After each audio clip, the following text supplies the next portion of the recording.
Forms 34A. In the petition, therefore, and as a foundation for the application, they seek the following specific orders: an order for scrutiny of the rejected and spoiled votes, an order for scrutiny and audit of all the returns of the presidential election, including but not limited to Forms 34A, 34B, and 34C. And 3, an order for scrutiny and audit of the system and technology used by the first respondent in the presidential election, including but not limited to the KIMS kit, the server or servers, the website or portal. At page 3 of the ruling, we have set out in extenso the specific prayers which the applicants seek in the application, and they run up to page 9 of the ruling. We have then summarized the case as made by the petitioners, by the first and second respondents, by the third respondent, and we began the analysis of the case at page 15 of the ruling, where we have set out the law as regards scrutiny, the jurisprudence by the High Court, the Court of Appeal, and this court as regards scrutiny. We have then also gone further to set out the law as regards the right to information under Article 35 of the Constitution, Section 4 of the Access to Information Act, Section 27 of the IEBC Act, and Regulation 15, 16, and 17 of the Elections Technology Regulations 2017. We have applied then the principles in both the decisions of the court and the law to make the following point: that the criteria in our view for determining whether we should grant the orders that are sought by the applicants must take into account both the time that this court has to hear and determine the petition, and to ensure that the orders we shall make are practicable, reasonable, and helpful in reaching a just and fair determination of the petition. We also note the petitioner's apprehension that the physical forms 34A and 34B produced in court by the first respondent, and this is their view, may not necessarily contain the results that were electronically transmitted, and therefore the request to access the IEBC system in order to confirm the validity of the information contained therein is a matter to be taken into account. We also take into account the fact that our system of elections is partly electronic by its nature, and therefore the role played by technology in this regard cannot be ignored. In that context, we shall then analyze the prayers in the application in the context of that criteria.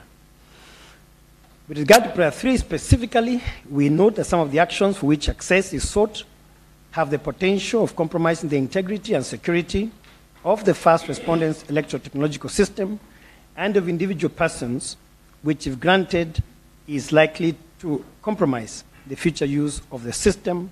And therefore, in making the orders we're going to make, we have to be aware of the need to protect confidentiality of passwords and usernames, identity of password holders, IP addresses, software running applications, and so on. Prayer 3 also seeks, in general terms, possible security and software integrity issues which would necessitate orders that will protect those security, that software. And therefore, we must grant orders that are timeous and also relevant to the issues in contest. And at the end of the ruling, we shall grant orders of access and supply of information that meet the above criteria, and we are confident that the said information will assist the court to reach a fair decision in the petition without jeopardizing or compromising any party's position in the petition.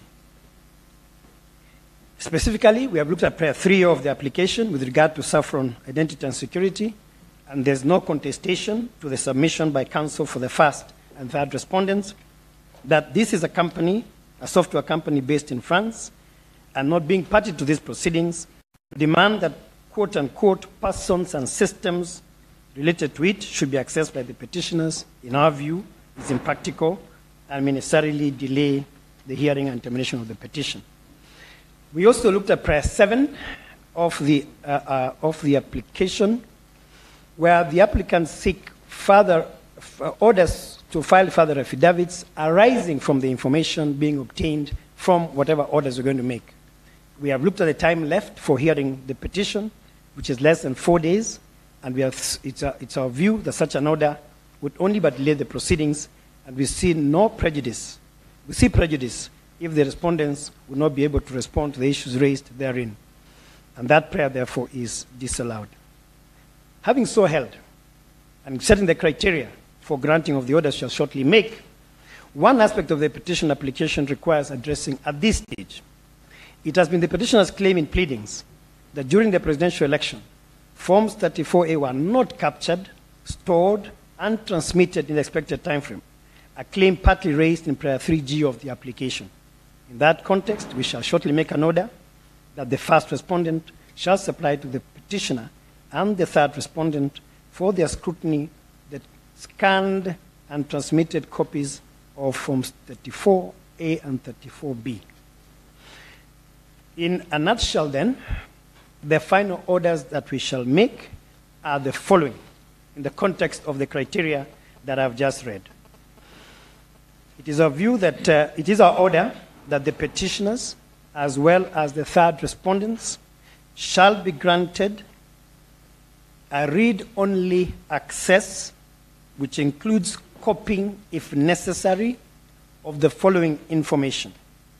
A, information relating to the number of servers in the exclusive possession of the first respondent. B, firewalls without disclosure of the software version. C, operating systems without releasing the software version. D, the password policy. E, the password matrix. F, system user types and levels of access.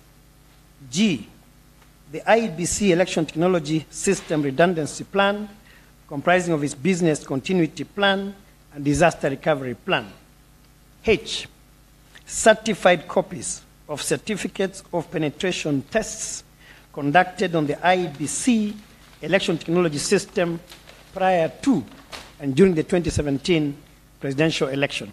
These will include certified copies of all reports prepared pursuant to Regulation 10 of the Elections Technology Regulations 2017, and shall include certified copies of certificates by professionals prepared pursuant to Regulation 10.2 of the Technology Regulations. I, specific GPRS location of each KIMS kit used during the election for the period between the dates and including 5th August 2017 and 11th August 2017.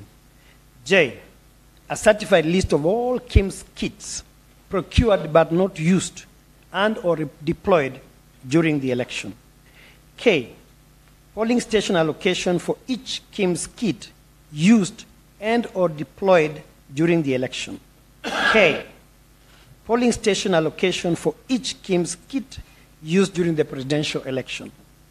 L, technical partnership agreements for the IEBC technology system, including but not limited to A, list of the technical partners, kind of access they had, and list of APIs for exchange of data with the partners.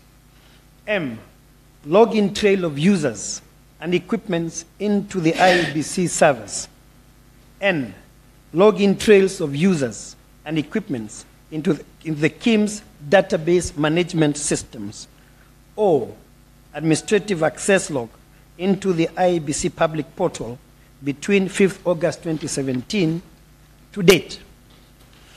P, the information listed in M, N, and O above shall be issued in soft copy to the petitioners and the third respondent. Q, certified copies of the original forms 34A, 34B, 34C, prepared at and obtained from the polling stations by presiding officers and used to generate the final tally of the presidential election, and pursuant to that production, leave is granted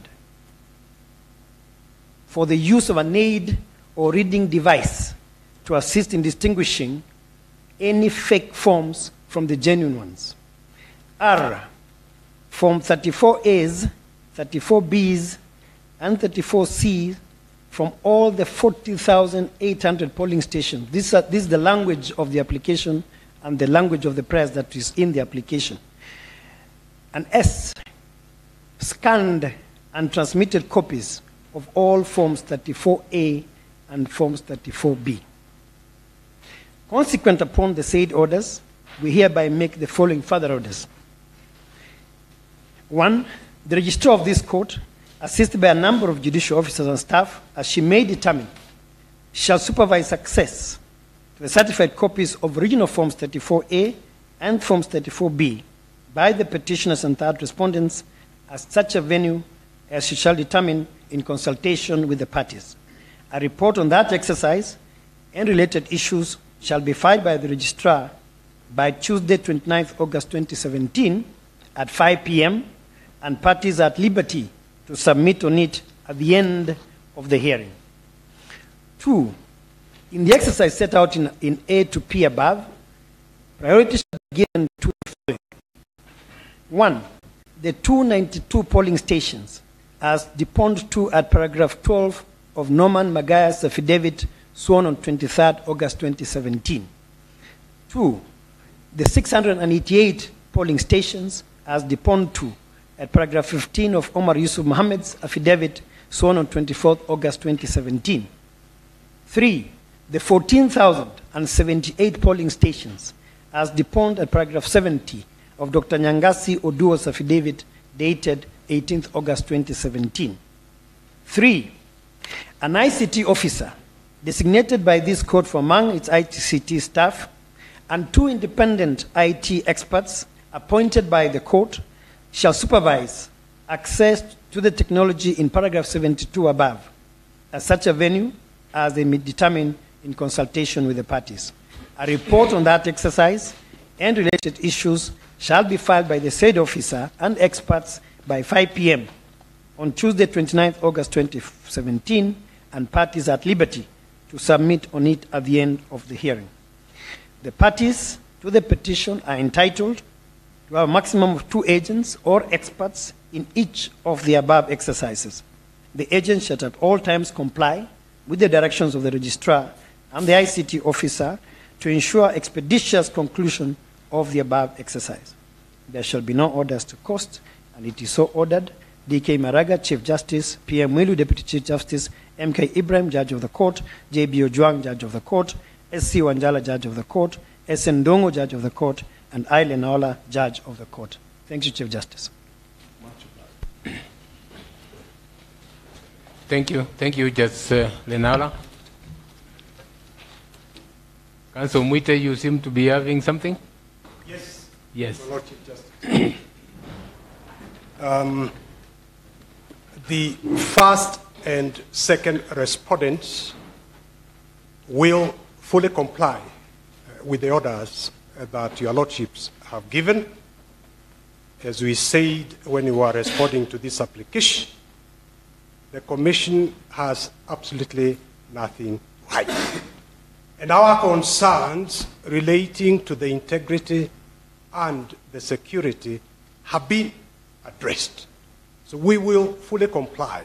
The only little point I wanted to make at this particular point, one, it will be useful if we can have copies of your lordship's orders immediately so that we can consult with our client and begin to plan the implementation, execution of your lordship's orders. Number two, that we should have liberty. Both parties should have liberty.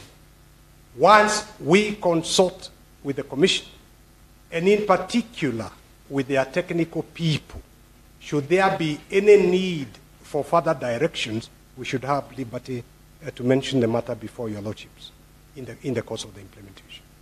Thank you.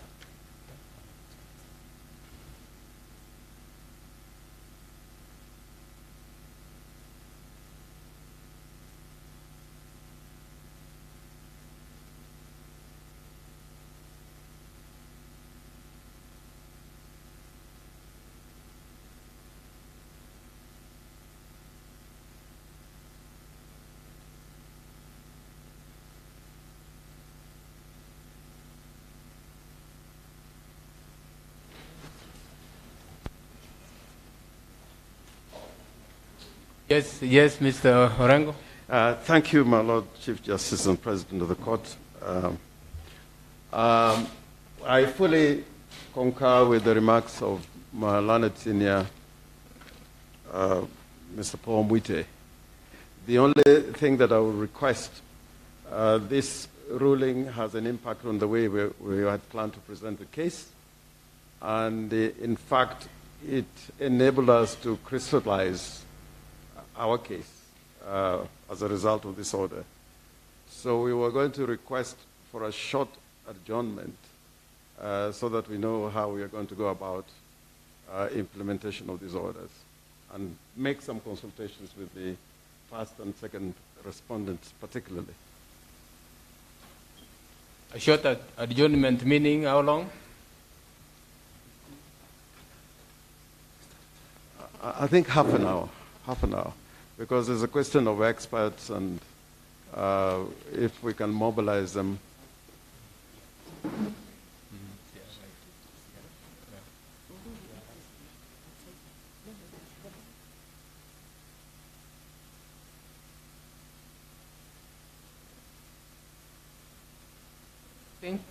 Very briefly. Yes. My Lord, thank you for the ruling. We need a copy as soon as possible so that we can give it to the technical team that would assist the third respondent, even comprehend what came from the court. It would appear that simultaneous processes will be going on.